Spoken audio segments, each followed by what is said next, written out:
2 മാസമായി മാതൃഭൂമി ന്യൂസ് ഈ സ്വർണ്ണക്കൊള്ള വിവാദത്തിന് പിന്നാലെ തന്നെയുണ്ട്. ഒന്നും വിട്ടുപോകാതെ വള്ളി പുള്ളി വിടാതെ ഈ കാര്യങ്ങൾ വളരെ കൃത്യമായി അന്വേഷണം നടത്തി നിരവധി എക്സ്ക്ലൂസീവുകളടക്കം ബ്രേക്കിങ്ങുകളടക്കം പ്രേക്ഷകരിലേക്ക് എത്തിച്ചുകൊണ്ടേയിരിക്കുന്നു. സ്വർണ്ണപ്പാളി വിവാദത്തിലൂടെ ഭഗവാന്റെ സ്വത്ത് മോഷ്ടിച്ച ഒരാളെ പോലും വെറുതെ വിടാൻ കഴിയില്ല എന്ന ഉറച്ച ധാരണയുടെ പുറത്ത് മാതൃഭൂമി ന്യൂസ് ഇത് വിടാതെ പിന്തുടരുകയാണ്. അതിന്റെ ഭാഗമായുള്ള ലൈവത്തിനാണ് നിങ്ങൾ കണ്ടുകൊണ്ടിരിക്കുന്നത്. പ്രേക്ഷകരെ, നമ്മുടെ പ്രിയ പ്രതിനിധികളെല്ലാമാണ് ഇതുമായി ബന്ധപ്പെട്ട വിശദവിവരങ്ങൾ തന്നുകൊണ്ടിരിക്കുന്നത്. അവരിൽ നിന്നൊക്കെയുള്ള വിശദവിവരങ്ങൾ വളരെ കൃത്യമായി നിങ്ങളിലേക്ക് എത്തിക്കുക എന്ന ഉദ്ദേശത്തോടെയാണ് ഇന്ന് ഈ ലൈവത്തൻ പദ്ധതിയിട്ടതും. ഒരുപാട് പേർ ചോദിക്കുന്നുണ്ട്, ഇങ്ങനെ എല്ലാ വിഷയങ്ങളും നിങ്ങൾക്ക് ചെയ്തുകൂടെ എന്ന് ചോദിക്കുന്നു. തീർച്ചയായും പരിഗണിക്കാവുന്നതാണ്. ഈ സ്വർണ്ണക്കൊള്ള കേസിൽ ഒരാൾ പോലും പോവരുത്, ഈ കൊള്ളയിൽ പങ്കുകൊണ്ട ഒരാൾ പോലും വെറുതെ പോവരുത് എന്ന ഒരു ഉറച്ച ധാരണയുടെ പുറത്തും വിശ്വാസത്തിൻ്റെയും ആഗ്രഹത്തിൻ്റെയും പുറത്തുമാണ് നമ്മൾ ഈ വാർത്തയുമായി മുന്നോട്ട് പോകുന്നത്. ഇനി KB ശ്രീധരൻ കൂടി ചേരുന്നുണ്ട്. ഈ സംസ്ഥാനത്തിന് പുറത്ത് ഈ കാര്യങ്ങൾ, സ്വർണ്ണക്കൊള്ളയുമായി ബന്ധപ്പെട്ട കാര്യങ്ങൾ പോയപ്പോൾ അതുമായി ബന്ധപ്പെട്ട വിവരങ്ങൾ തുടക്കം മുതൽ തന്നുകൊണ്ടിരുന്നയാളാണ് ശ്രീധരൻ. Sreedharan, good morning. സ്വർണ്ണക്കൊള്ള കേസ് അന്വേഷണ പരിധിയിൽ ബംഗളൂരു ഉൾപ്പെട്ടത് എങ്ങനെ?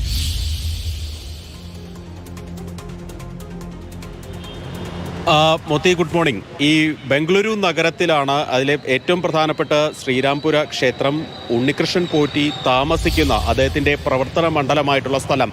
ഇങ്ങനെയാണ് ബംഗളൂരു നഗരം അല്ലെങ്കിൽ ബംഗളൂരു കേന്ദ്രീകരിച്ചുള്ള ഒരു തട്ടിപ്പ്, അതിൻ്റെ ഗൂഢാലോചനയൊക്കെ പുറത്തു വരുന്നത്. ഉണ്ണികൃഷ്ണൻ പോറ്റി ബംഗളൂരുവിലെ ശ്രീരാംപുര ക്ഷേത്രത്തിൽ ശാന്തിക്കാരനായിട്ടാണ് ആദ്യം എത്തുന്നത്.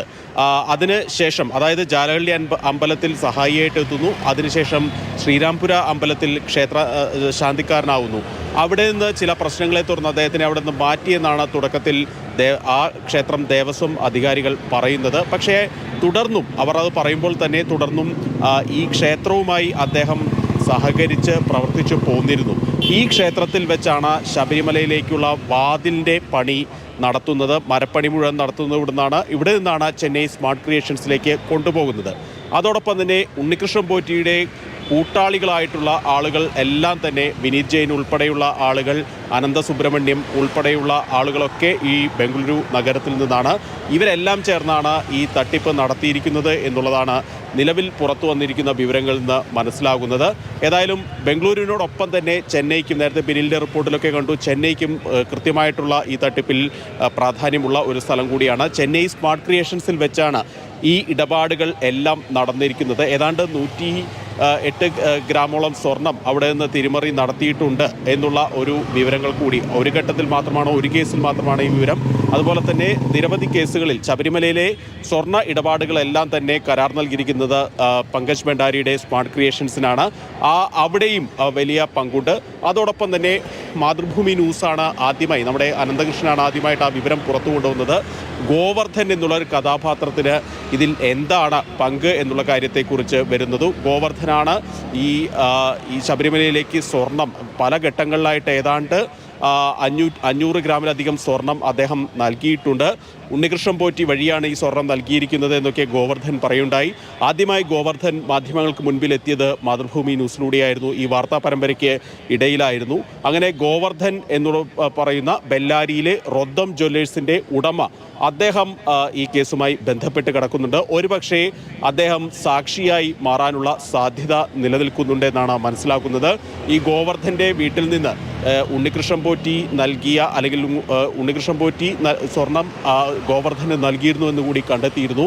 ആ സ്വർണം ഗോവർദ്ധൻ്റെ വീട്ടിൽ നിന്ന് കണ്ടെടുക്കുകയും ചെയ്തിരുന്നു. ഏതായാലും പ്രത്യേക അന്വേഷണ സംഘത്തിൻ്റെ ഒരു വിഭാഗം മാസങ്ങളായി ബംഗളൂരു കേന്ദ്രീകരിച്ച്, ചെന്നൈ കേന്ദ്രീകരിച്ചൊക്കെ പ്രവർത്തിച്ചിരുന്നു.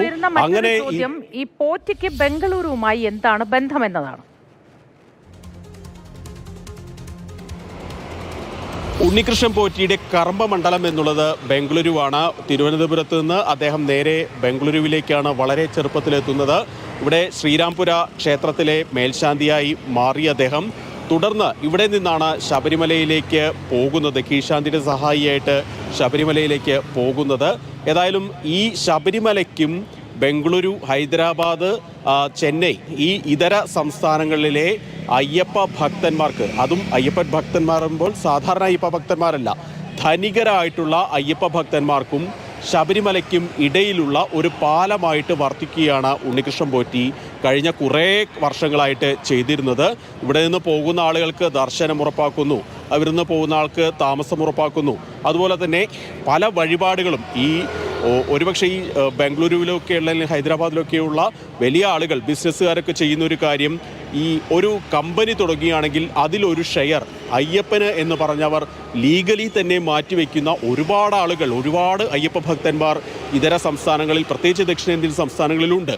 ഈ അയ്യപ്പ ഭക്തന്മാരിൽ നിന്ന് പല വഴിപാടുകൾ എന്ന് പറഞ്ഞ് ഇങ്ങനെ പണം തട്ടിയെടുത്ത് അതിൽ നിന്ന് ധനികനാവുക ചെയ്യുകയാണ് ഉണ്ണികൃഷ്ണൻ പോറ്റി ചെയ്തത്.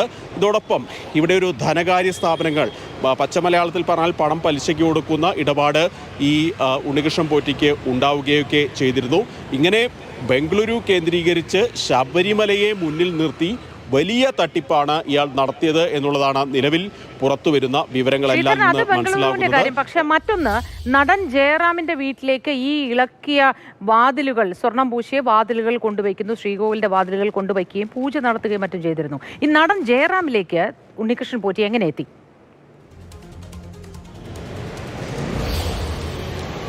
സ്വാഭാവികമായിട്ടും ഈ ഉണ്ണികൃഷ്ണൻ പോറ്റി ജയറാമിലേക്ക് എത്തിയതും ഈ നേരത്തെ ഞാൻ പറഞ്ഞു നിർത്തിയ ആ ഒരു ബന്ധത്തിൽ നിന്ന് തന്നെയാണ്. അതായത് പലപ്പോഴായിട്ട് ഈ ചെന്നൈ കേന്ദ്രീകരിച്ച് ഇയാൾ പ്രവർത്തിക്കുന്നുണ്ട്, ബംഗളൂരു കേന്ദ്രീകരിച്ച് പ്രവർത്തിക്കുന്നു, ഹൈദരാബാദ് കേന്ദ്രീകരിച്ച് പ്രവർത്തിക്കുന്നു.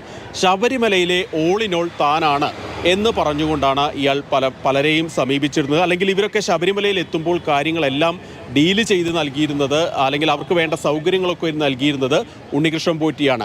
അങ്ങനെയാണ് ഇയാൾക്ക് ജയറാമുമായി ബന്ധം എന്ന് തന്നെയാണ് ജയറാം മാധ്യമങ്ങൾക്ക് മുൻപിൽ പരസ്യമായി പറഞ്ഞ ഒരു കാര്യം.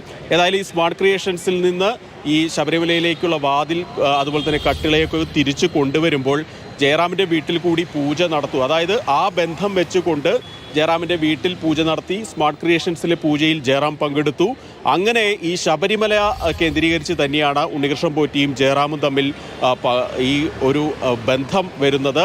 ഇതിലൊരു പൂജയിൽ ഉണ്ണികൃഷ്ണൻ പോറ്റി തന്നെ പൂജാരിയായിട്ടിരിക്കുന്ന ദൃശ്യങ്ങളൊക്കെ നേരത്തെ തന്നെ പുറത്തു വന്നതാണ്. ഏതായാലും ജയറാമിൽ നിന്നും പ്രത്യേക അന്വേഷണ സംഘം വിവരങ്ങൾ തേടിയിരുന്നു എന്നാണ് മനസ്സിലാക്കുന്നത്.